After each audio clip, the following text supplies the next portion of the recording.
大家好，现在我在重庆的大山里啊，在这边发现了一片荒废的别墅群啊，价值不菲啊。为什么会荒废呢？咱也不知道，咱带你们进去看一看。看一下这一栋，这个铁门都打开的，房子上全部是青苔，还有各种各样的藤蔓，看起来倒是非常的漂亮。这个里面不知道是干啥的，是这个样子的，咱不进去啊。好像以前是开的酒店还是小加工厂啊，咱也不知道。咱继续往前走啊，非常多啊，这个地方荒废的别墅，一整排一整排的。这个路道上也是全部是这些枯木杂草啊，完全就是一片荒废的这个景象哈，咱们基本上看不到有人居住的痕迹，是吧？你还别说啊，这个别墅上挂满了这种藤蔓，看起来还挺漂亮的，是吧？这些房子为什么会荒废啊？而且是大面积的。那么这边这一排黄瓦片的啊，这边这一排黄瓦片的有几十栋，基本上都是相同的造型。咱看一下这一栋，也是非常的漂亮啊。这个楼梯呢是进这一栋别墅的一个通道。这个下边这个位置应该是一个停车的地方，应该是一个停车的小车库。你看，这地方都长了这么深的这个野草了。哇，这看起来感觉在这里边拍个什么恐怖片，是不是挺好的？这个造型大家可以看一下，基本上都是一样的。这里还停有一辆废弃的汽车，感觉这车都是老古董了哈。这两辆车呢也是停在这里很久了，车牌都没有，看到没有？这些都是荒废的。这一片别墅给人感觉非常的神秘啊，好像以前都是住的很有钱的人，对吗？要不然你看这些设备为什么都荒废在这里？这里也有一辆车。哇，这边也有车，怎么这么神奇？这个别墅群给人的感觉就是非常神奇。然后这里也有一个汽车的这个箱子，废弃在这里的。这些房子总算是肯定是荒废了好多年了哈，不是一点点时间。我只带你们逛了这一排啊，实际上这里还有好几排的这个别墅，一共是好几十栋。我们可以算一下，一栋别墅的造价就算200万好了，这个地方的别墅的总造价可能都是上亿的。这么大规模的别墅荒废在这里是什么原因呢？是老板破产了呢，还是什么其他原因导致这些别墅全部荒废？这个确实是个谜团。那么大家觉得这个地方上亿的别墅群为什么会荒废呢？欢迎大家在视频下方留言评论啊。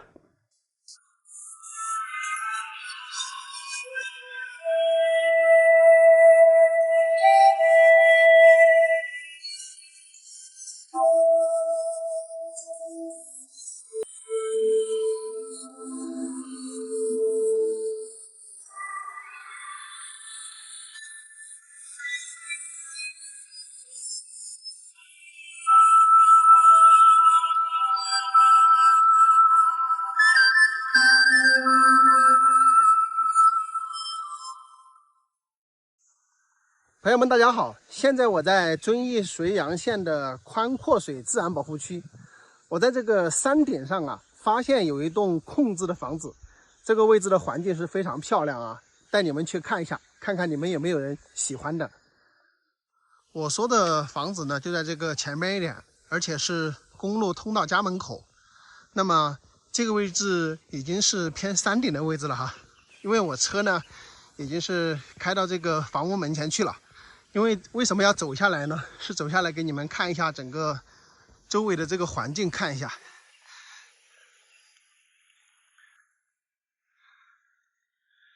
这个地方的海拔呢，已经是接近1300米的海拔。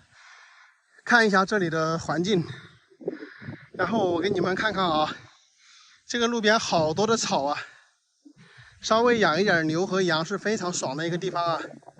这个整个山顶上是没有人居住的。看一下，这个就算是山头了。看看我的整个四周，是不是没有比这里高的地方了？对吧？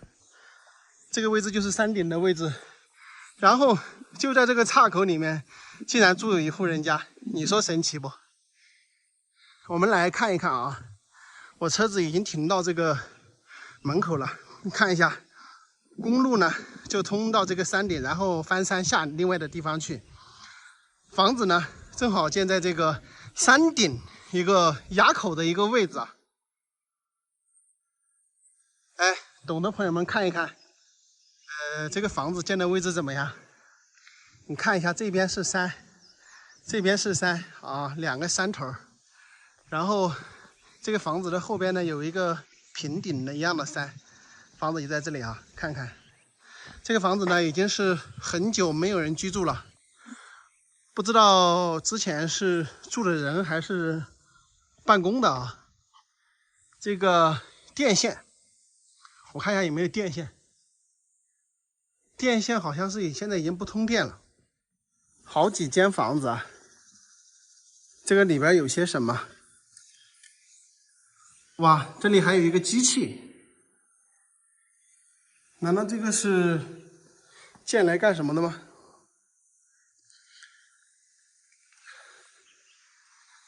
看一下。哦，这个是一个公司的吧？应该是之前有人在这里办公的。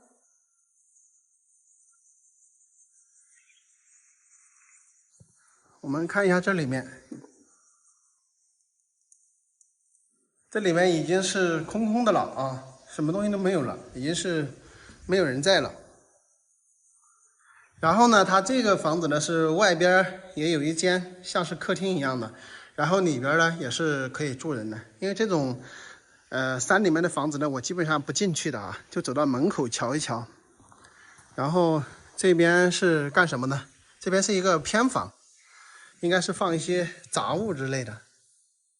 我们就在这里看一下啊，一间、两间、三间、4间，就它是3大间的一个房子，然后这边呢还有一个偏房。那么这个总的面积呢，大概是100平米多一点哈，这个房子的这个面积。那么这个房前呢是有一个比较大的一个坝子，对不对？然后过来呢就是公路啊。当然这个公路也基本上是很少有车过的。这个位置正好在山顶的位置哈，真的是空气清新啊。你看整个周边的话都是鸟语花香的这种感觉哈。这个包括房子上那些都是花，像那个山上有很多的这个野花呢都开了啊，听着这个鸟叫声啊，这个知了的叫声啊，叽叽喳喳的，是不是很舒服？看一下这个门口这一棵是一种中药材5辈子，好像没看到有结哈。然后我们再往这边来的话啊，这里就是这条公路，然后一直通向山那边了，对不对？所以这个环境是相当的不错啊。哇，这里现在还有一个比较奇特的景观啊，这里怎么来这么大一坨的这个石头啊？这个石头是不是有一些说法呀？看看，哇，神奇不？大家看一下这个石头神奇不？然后这个石头中间是有一个缝隙，这里竟然还长了一个竹子出来。这个石头怎么感觉像是一个飞来石一样的？朋友们，你们有没有感觉到，好像什么地方飞来之后就矗立在这个地方的这种感觉哈？真的是比较奇特。你看到这里就没有了，相当于这里是一大坨的一个石头。这位置不错吧，朋友们？海拔是1300接近，所以整个环境非常好哈。这个位置呢，离最近的镇上呢只有10公里了，还是比较方便的。那么公路呢已经直接通到家门口，居住的位置呢正好在这个山垭口的位置啊，海拔在1300左右，所以这个地方是非常适合隐居和避暑的，特别爽的一个地方哈。你看现在是烈日当空照啊，我在这里就对着烈日跟大家讲呢，我也没有出汗，对不对？所以说特别适合避暑。如果有喜欢的朋友，你们可以自己过来看一看哈。这个地方呢，我已经做好了定位哈。朋友们，你们喜欢这样的地方吗？欢迎大家在视频下方留言评论哈。咱们今天视频就到这里，下期再见，拜拜。朋友们，大家好。现在呢，我在四川古蔺县黄金镇的园林村，走到这里呢，感觉想休息一下，所以呢，就在这里住民宿了，就住在上面这里，环颜农家，老板娘非常客气啊。我记得1年多前到这儿来呢，就认识她了。她跟我说，这个里面去2公里多有他们园林村新建的一大片的这种中式别墅。那这个别墅建来是干什么的呢？是分给这些居住在山上的老百姓的，也就是说就近扶贫搬迁。我觉得这个非常好哈，我带你们过去看一看这个新中式别墅是什么样的。朋友们，现在我已经到达了这个园林村的村庄，这些房子全部是新中式的一些建筑啊，非常漂亮。这个地方的环境你们看看啊，两边都是山，然后它这个前面还有一个小河沟，生态环境非常非常的好。但是我们看到好像好多房子都是没有住人的啊。我现在呢走到这个中部来了，那么大家可以看看这个房子建造的非常漂亮哈。比如说像这一栋的话，应该就是2到3户人。那么它的地下的起底面积呢，差不多就是100个平方左右。那么现在的情况呢是这样的，就是也有很多人是自己住在这里面的，也有很多人呢他们不住在这里，然后呢把房子租给这个外地来的人，他们来避暑。你知道这个有很多地方非常热是吧？园林村这个位置的海拔呢，它是1000多一点，那么高山上的话会达到1500-1600啊，甚至有更高的地方。这个地方呢，主要是环境非常的好，夏季也凉爽，又在这个小河边。这个水呢本来是挺大的，因为这边呢已经连续了干旱了1个多月了，所以这个就显得这个河沟里面的水比较小。那么你看这些绿化，对吧？背靠大山，而且这个建房的中间呢也全部做得非常漂亮的一些绿化，是不是非常非常的漂亮？就是居住在这个绿水青山之中。而且这一片的房子啊，我们从空中的这个航拍镜头来看的话，它房子的一个建筑，所有的建筑挨到一块的这个长度接近1公里，具体多少栋我还真算不出来。像这里哈，他们有几位在这个上面乘凉，他们也都是外地的啊，不是这个本村的村民。这个房子是主人家呢，他不在这里居住，然后就租给他们来避暑的用的。我看了一下，目前这个房子的控制力是高达70%以上，就是适合避暑，也适合长期居住。你们喜欢的可以到这里来看看，真的控制的这些中式别墅非常非常多。这里的详细地址呢是四川省古蔺县黄金镇的园林村，记住了没有？有好多朋友不是说让我给你们找避暑的地方吗？现在找到了，来500人都不成问题，好吧？